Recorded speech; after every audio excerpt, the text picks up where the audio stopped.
Faster division series को continue करते हुए आज बीएसटी का हम चैप्टर लेकर के आए हैं। कौन सा? प्रिंसिपल्स। आपके पढ़ाएंगे आज हम प्रिंसिपल्स ऑफ मैनेजमेंट। ठीक है, क्योंकि रिवीजन सीरीज है और रिवीजन सीरीज को भी हमने ऐसा बना दिया कि अगर आपने बिल्कुल नहीं पढ़ा है तो आप इससे पढ़ करके प्रॉपर पढ़ लेंगे, सारा सब कुछ सब कवर कर लेंगे। केस स्टडीज भी आपको अच्छे से आ जाएगी। अच्छा, केस स्टडीज अच्छा याद है। केस स्टडी सॉल्व करने के लिए हमने कुछ ट्रिक्स बताई है, आपको कहीं पे ये फ्लैश हो रही होगी। ठीक है, तो उससे वो फॉलो करें और आप बहुत अच्छे इजीली आपकी स्टडी सॉल्व कर लेंगे डेफिनेटली। चलते हैं भाई प्रिंसिपल्स ऑफ मैनेजमेंट पे। अच्छा, बात आ जाती है कि प्रिंसिपल आखिर होता क्या है। तो प्रिंसिपल्स वो चीज़ें होती हैं जो आपकी, क्या लिखा है, स्टेटमेंट ऑफ फंडामेंटल ट्रूथ, कुछ ऐसी चीज़ें, सच चीज़ें होती हैं वाकई में जो है। ठीक है, और ये क्या होते हैं, ये समझ लो एक जनरल गाइडलाइंस होते हैं। ठीक है, प्रिंसिपल समझ, जैसे हिंदी में अगर हम कहते हैं वो सिद्धांत है हमारे, बस हम उन पे जीते हैं, तो वो हमारी लाइफ के क्या हो गए, वो हमारे लाइफ के रूल्स एंड रेगुलेशंस हो गए जिनको हम फॉलो करते हैं। ठीक है, यहाँ पर रूल्स एंड रेगुलेशंस को फॉलो कौन करेगा, क्योंकि हम बात कर रहे हैं मैनेजमेंट की, तो यहाँ पर फॉलो करेंगे हमारे मैनेजर्स। ठीक है, और जो एक, अगर हम एक सिंपल लाइफ की बात करते हैं तो उसमें हमारी वैल्यूज आ जाती हैं। जैसे भाई हमने कहा कि बड़ों का रिस्पेक्ट करना है, हमेशा सच बोलना है, ये हमारे क्या हो जाती है, ये हमारी वैल्यूज हो जाती हैं।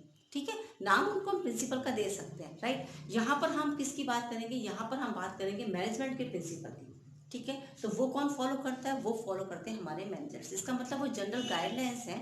तो ये जनरल गाइडलाइंस हम किसको देते हैं, ये जनरल गाइडलाइंस है हमारे मैनेजर्स के लिए।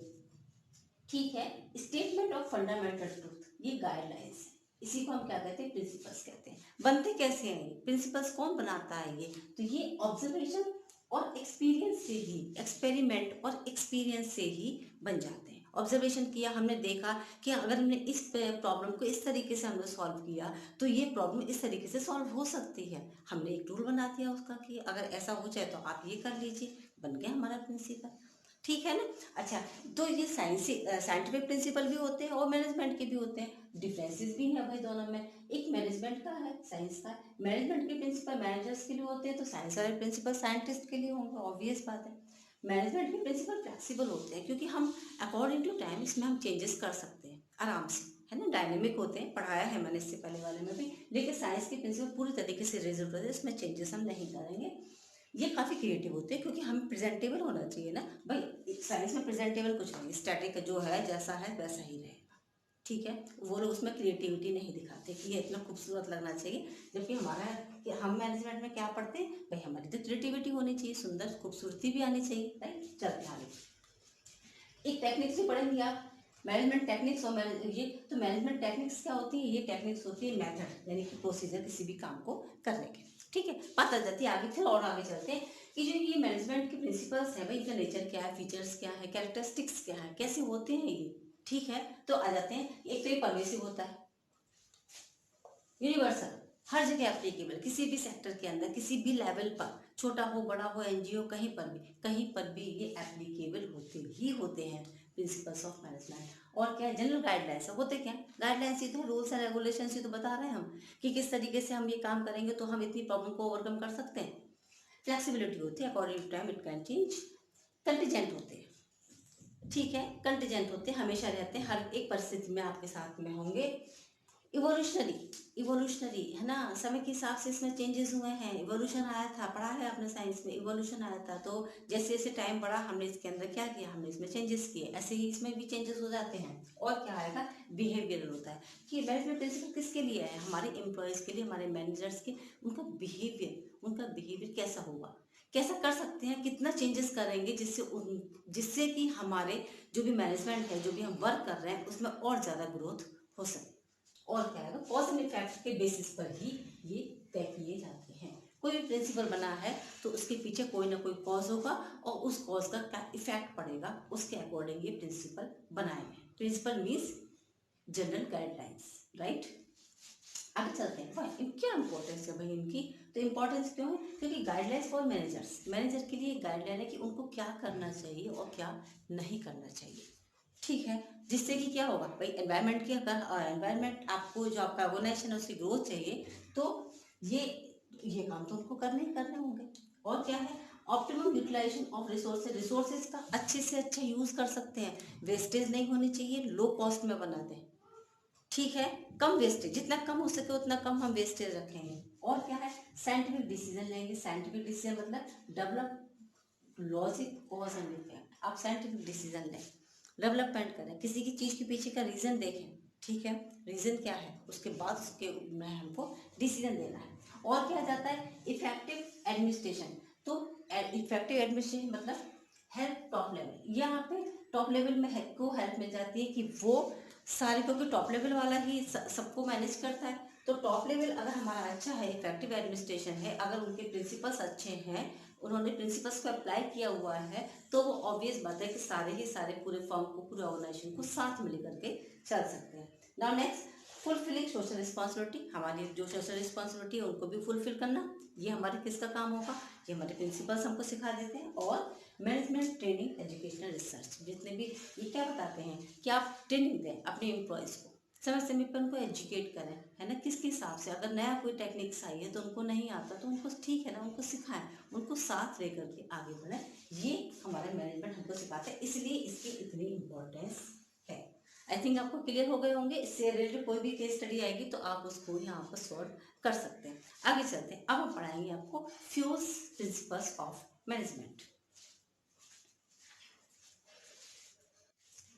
Now move to start Henry Fayol's principle, है ना। थोड़ा सा स्टार्टिंग में इनका हम एक इंट्रो देते हैं। हेनरी फ्यूल, हेनरी फ्यूल 1841 में इनका बर्थ हुआ था,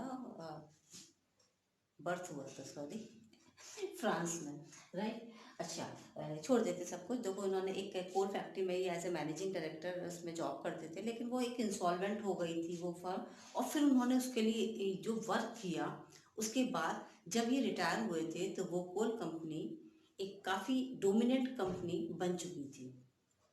पॉइंट आ जाता है ये कि आखिर उन्होंने किया क्या वहाँ पर, जो एक इंसॉल्वेंट कंपनी ने उस जगह पर अपनी पहचान बना ली, ठीक है। तो उन्होंने, इसीलिए उनको क्या कहा जाता है, इसलिए उनको बोला गया father of management studies and thoughts, क्योंकि फ्यूल ने 14 प्रिंसिपल दिए। फ्यूल के कितने प्रिंसिपल हैं, फ्यूल के हैं 14 प्रिंसिपल, उन्होंने उनको वहाँ पर उस फर्म में एप्लीकेबल करा दिया, ठीक है। उन्होंने उसको वहाँ पर लगाया और उसको यूज़ किया, तो उन्होंने उस कंपनी को, जो एक इंसॉल्वेंट हो गई थी, उसको उन्होंने उतनी ऊंचाइयों तक पहुँचा दिया। हम पढ़ेंगे इन प्रिंसिपल्स को, क्योंकि केस स्टडीज आपकी इन्हीं प्रिंसिपल्स में से आती है, राइट। पहला प्रिंसिपल, डिवीजन ऑफ वर्क, कामों को बांटो, ठीक है। हमें सोचा भाई हम तो बहुत होशियार हैं, हम तो किसी को भी अपने काम को नहीं बांटेंगे, यही गलत है। आप अपने एम्प्लॉयज़ को उनके उनकी कैपेबिलिटी के हिसाब से, आप कामों को यहाँ पर इस तरीके से बांट दें, क्योंकि उससे क्या होगा, टाइम जल्दी जल्दी आपका काम फिनिश हो जाएगा, ठीक है। और एम्प्लॉयज़ भी जो होंगे वो अपनी रिस्पॉन्सिबिलिटी को समझेंगे, अपने काम को करेंगे, ठीक है। एक हो गया डिवीजन ऑफ वर्क। सेकंड आ जाते हैं authority and responsibility.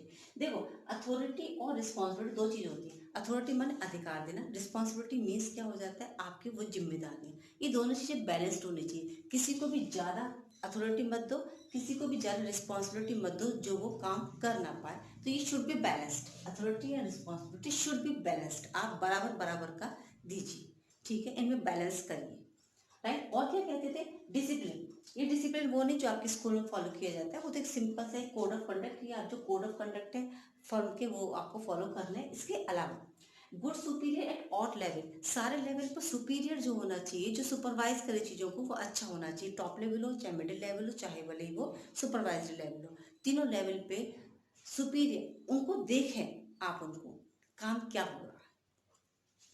Clear and fair agreement होना चाहिए, बिल्कुल clear and fair agreement between किसके, एम्प्लॉयज और आपके जो आपके बॉस है सुपीरियर के बीच में।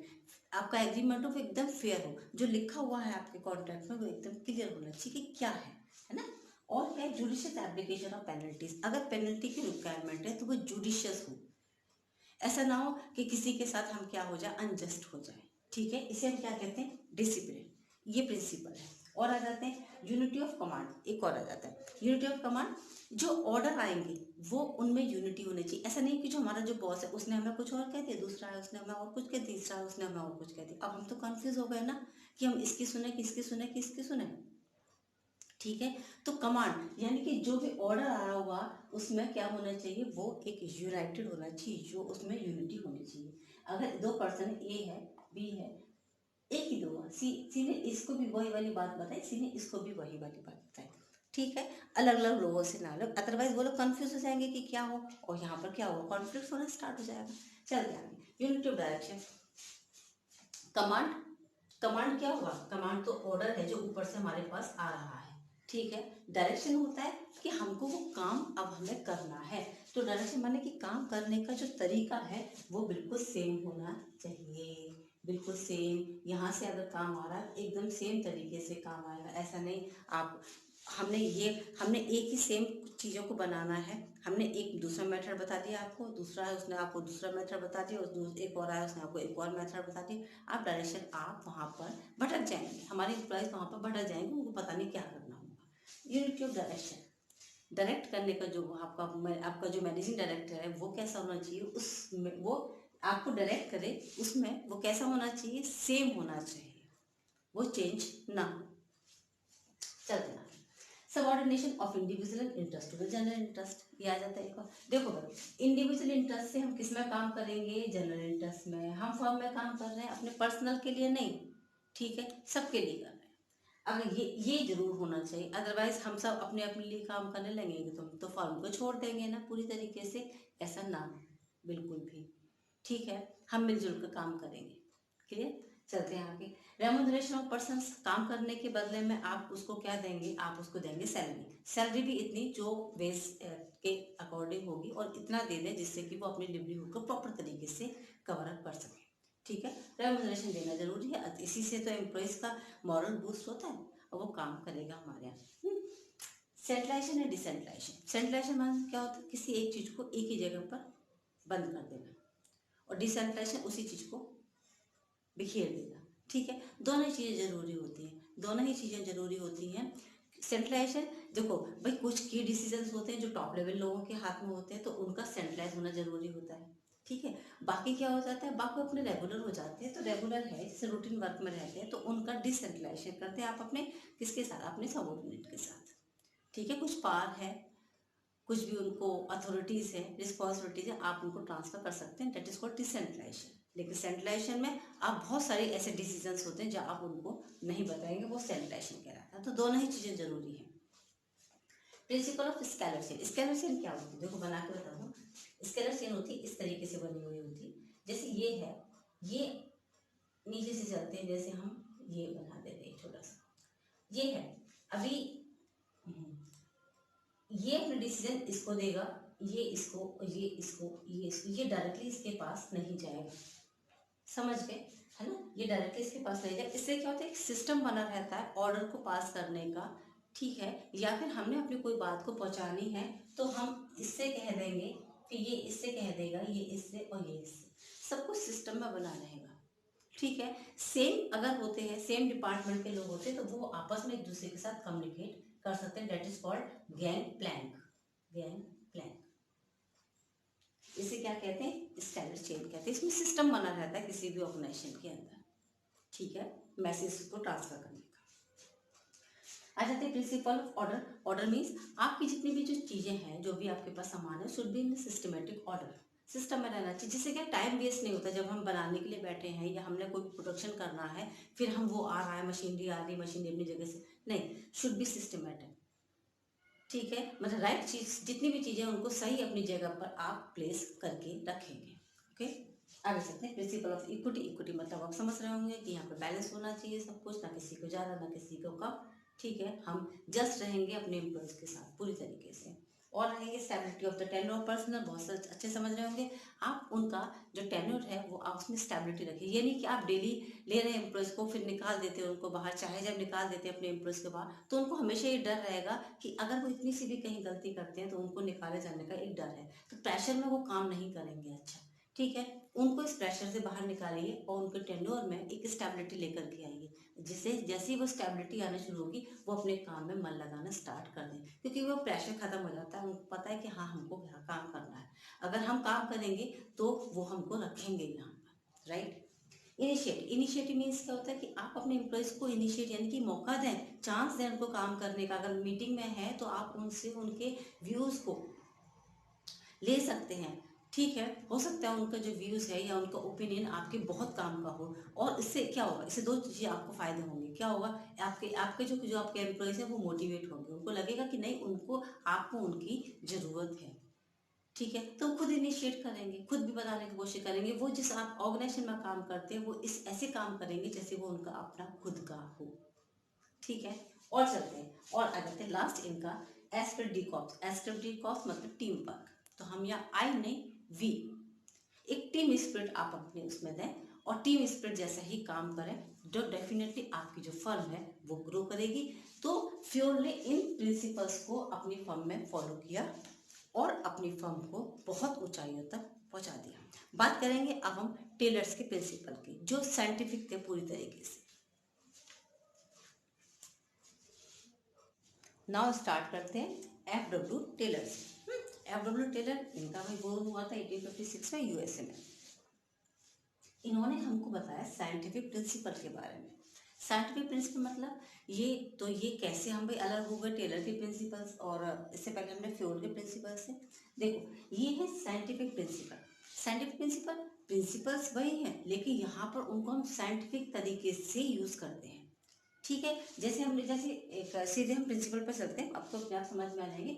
Science not rule of thumb. क्या इंसिस्ट करते थे, क्या इंसिस्ट करते थे कि आप एप्लीकेबल करें चीज़ों को, लेकिन ऐसा नहीं अपनी विल के हिसाब से नहीं। मैनेजर डिसीजन लेगा अपनी विल के अकॉर्डिंग नहीं, बल्कि किसके अकॉर्डिंग, साइंटिफिक तरीके से। जो है जैसा है आप उसके अकॉर्डिंग काम करेंगे, अपने एक्सपीरियंस के हिसाब से, अपने विश के हिसाब से, अपने विल के अकॉर्डिंग आपको काम वहाँ पर नहीं करना है। तो एप्लीकेबल क्या करना होगा, एप्लीकेबल करना होगा हमको साइंस को। ठीक है, साइंस किसके बेसिस पे काम करता है, साइंस करता है अपने एक्सपेरिमेंट के बेसिस पर। ठीक है, एक्सपीरियंस के बेसिस पर नहीं, एक्सपेरिमेंट के बेसिस पर। जैसे आ जाता है हार्मनी नॉट डिस्कॉर्ड, और क्या कहते थे, हार्मनी रखें। हार्मनी मीन्स आप एम्प्लॉयज सबऑर्डिनेट के साथ, ठीक है, जो आपका सुपीरियर बॉस के साथ, उन दोनों का रिलेशनशिप कैसा होना चाहिए, उसमें हार्मनी होनी चाहिए, झगड़े नहीं होने चाहिए, तभी तो काम होगा। ठीक है, एटीट्यूड बदलें, आपस में एक दूसरे के लिए एटीट्यूड को चेंज करें। कोऑपरेशन नॉट इंडिविजुअलिज्म, वही है सेम चीज, वही है सेम चीज। ठीक है ना, जो अभी हमने आपको फ्योर में भी बताई थी। कोऑपरेशन करें, एक दूसरे का साथ दें। इंडिविजुअलिज्म, अपने पर्सनल के लिए काम नहीं करेंगे। ठीक है, अलग अलग काम, माने कोऑपरेशन, एक दूसरे का सहयोग करें, है ना। जो अगर उसको कुछ काम नहीं आता, वो मैथड उसको क्लियर नहीं होता, तो अब उसमें समझाने की, उसको बताने की कोशिश करें। इंडिविजुअलिज्म, अपने लिए पर्सनली काम ना करना। Development of workers to their greatest efficiency and prosperity. Workers का डेवलपमेंट करें थ्रू, किसके थ्रू, थ्रू बताया था ट्रेनिंग। जितना हो सके उनको एजुकेशन, उनको ट्रेनिंग देने की कोशिश करें, जिससे कि वो ग्रेटेस्ट एफिशिएंसी के साथ काम कर सकें। हम नहीं सिखाएंगे तो सीखेंगे कैसे, आप उनको ट्रेंड करें, सिखाएं, सिखाने के बाद में उनको वर्क कराएं तो अच्छी एफिशिएंसी के साथ काम करेंगे। इसके लिए उन्होंने हमको कुछ टेक्निक्स भी बता दी कि कैसे करें ये काम। चलो, सबसे पहले उन्होंने बताया कि फंक्शनल फोरमैनशिप होना चाहिए। फंक्शनल मतलब अकॉर्डिंग टू फंक्शंस आप बांट दें, डिवाइड कर दें, कैटेगरीज बांटें। कैसे कैटेगरीज बंटवाए उन्होंने फोरमैनशिप की, एक तो वो प्लानिंग के अकॉर्डिंग और दूसरा प्रोडक्शन के हिसाब से। प्लानिंग में कितने उन्होंने हमको कितने दिए, एक रूटीन क्लर्क जो डेली की चीज़ों को प्रिपेयर करेगा। दूसरा दिया उनको इंस्ट्रक्शन कार्ड क्लर्क जो लोगों को इंस्ट्रक्ट करेगा। इन सबका एक एक हेड बना दो, उन्होंने कहा सबका एक एक हेड बना दो जो उससे रिलेटेड सारी चीज़ों को देखेगा। टाइम एंड कॉस्ट क्लर्क जो ये टैग करेगा कि कौन सा वर्कर कितना काम कर रहा है, ठीक है, और उसने इतना काम किया तो उसके काम के बदले में उसकी कितनी कॉस्ट है। और एक तो वो डिसिप्लिनरी जरूरी है जो डिसिप्लिन रखेगा। ठीक है, अच्छा, उसके बाद आ जाते हैं प्रोडक्शन डिपार्टमेंट में। अगर चलते तो एक तो होगा गैंग बॉस। गैंग बॉस जो सारी मशीनरी है, टूल्स है, जो भी चीज़ें उसमें काम आ रही हैं आपके प्रोडक्शन के अंदर, उन सबको अरेंज करने का काम गैंग बॉस का होता है। स्पीड बॉस का काम क्या होगा, कितनी स्पीड पर कितना क्या क्या चलेगा, है ना, उन सबको चेक करने का काम स्पीड बॉस का होगा। रिपेयर बॉस को, क्योंकि मशीनरी चलेंगी तो ऑब्वियस बात है कि भाई डेप्रिशिएट तो होंगी होंगी, तो चाहे जब जो मशीनरी बंद हो जाए, रिपेयर बॉस का होना बहुत ज़रूरी है। और उसके साथ एक इंस्पेक्टर जो इन सबको देखेगा, उसका भी होना यहाँ पर जरूरी है। तो यहाँ पर हम क्या कर रहे हैं, हम यहाँ पर कर रहे हैं कामों को सिंप्लीफाई करते जा रहे हैं, क्योंकि हमने क्या किया, हमने बांटने के बाद सबका एक एक हेड बना दिया जो उनको ऑब्जर्व करेगा। चलते second, standardisation and simplification of work. Work को जितना हो सके स्टैंडर्ड क्वालिटी मेंटेन रखें और सिंपल बनाने की कोशिश करें। आप क्वालिटी मेंटेन रखेंगे तो आपके वर्कर्स को भी, और प्लस आपका जो प्रोडक्शन है बाहर जाएगा तो एक क्वालिटी वर्क की मेंटेन होगी। ठीक है, वर्क स्टडी आ जाते हैं। वर्क स्टडी में बता रहे हैं, एक होती है आपकी फैटिंग स्टडी, फिर method study, time study and motion study. Fatigue study में आ जाता है कि आपके वर्कर्स के रेस्ट इंटरवल्स कितने हैं। ठीक है, रेस्ट इंटरवल में हम काउंट करेंगे कि भाई वो कितना रेस्ट, कितना ड्यूरेशन चल रहा है, उसका फ्रीक्वेंसी कितनी है। ठीक है, मेथड, कौन सा मेथड उसने अडॉप्ट किया, तो ऑब्वियस बात है कि हम एक सिंपल मेथड ही उसको अडॉप्ट कराना चाहेंगे जिससे बेस्ट, सिंपल एंड बेस्ट। ठीक, टाइम स्टडी में हम वो स्टडी करेंगे कि उसने काम कितना किया। यहाँ पर ये नहीं बताया जाएगा कि हमने बोल दिया कि उसको इतना काम करना है, एक काम फिनिश हो गया, नहीं। क्या करते हैं टाइम स्टडी में, हमने जिसको एक काम दे रखा वो 100 बार जा करके ऑब्जर्व करता है कि ये एक जो वर्कर है इस काम को उसने कितने टाइम में कर सकता है। वर्कर को आप टारगेट दीजिए, टारगेट के अकॉर्डिंग वो अपना काम सेट करेंगे कि उन्हें ये काम इतने टाइम के अंदर करना ही करना है। वो कितना कर रहे हैं ये मैटर नहीं करता, हम बताएंगे ना उनको कि ना आपको ये टारगेट है, आपको इतने टाइम के अंदर इसको फिनिश करना है। वो टाइम स्टडी हो गई, साइंटिफिक तरीके से काम करना है ना। उसके बाद आ जाते हैं मोशन स्टडी में। मोशन स्टडी में आ जाते हैं, इसमें हम प्रोडक्टिव और अनप्रोडक्टिव मूवमेंट्स को हमको देखना होता है। ठीक है, कि वर्कर्स काम कर रहे हैं मशीनरी पर, तो प्रोडक्टिव मूवमेंट्स कितने हैं, अनप्रोडक्टिव कितने हैं। ठीक है, अनप्रोडक्टिव मूवमेंट्स को आप कट कर दीजिए, उसकी सैलरी आप पेड नहीं करें। इससे क्या होता है, इससे वर्कर्स ज़्यादा अच्छा काम करने के लिए क्या हो जाता है, उनको इंस्पिरेशन मिलती रहती है। ठीक है, और आ जाते हैं differential piece wage system. Differential piece wage system में क्या होता है, वेजेस आप अलग अलग करते हैं। जो वर्कर जितना ज़्यादा काम करेगा उसकी वेज उस हिसाब से सेट करें, तो बाकी के वर्कर्स को भी इससे क्या मिलता है, उससे भी उनको भी एक इंस्पिरेशन मिलती है कि भाई उसको मिला था हमें भी मिल सकता है, तो वो मोटिवेट होते हैं ज़्यादा अच्छा करने के लिए। ठीक है, और आ जाते हैं एक मेंटल रिकॉर्डेशन, इसका लास्ट। मेंटल रिकॉर्डेशन माने आप उनको एक मेंटली पीस दें, क्योंकि वो जिस एनवायरनमेंट में काम करेंगे तो डेफिनेटली अगर एनवायरनमेंट उनके लिए नेगेटिव है तो जो आउटकम आएगा वो भी नेगेटिव आ रहा होगा, अगर वो पॉजिटिव है तो आने वाला आउटकम भी पॉजिटिव हो जाएगा। आई थिंक आपका इसलिए यहाँ पर ये पूरा चैप्टर कंप्लीट हो गया है। चैप्टर थोड़ा सा बड़ा था इसलिए वीडियो थोड़ा सा लंबा हो गया, लेकिन हमने इस एंटायर यहाँ पर आपको इसका कवर करा दिया। इसी से रिलेटेड आपकी केस स्टडी आएगी, आई थिंक आपको क्लियर हो गया होगा। ओके चिल्ड्रन, इसको रिवाइज करें, keep it up, good bye.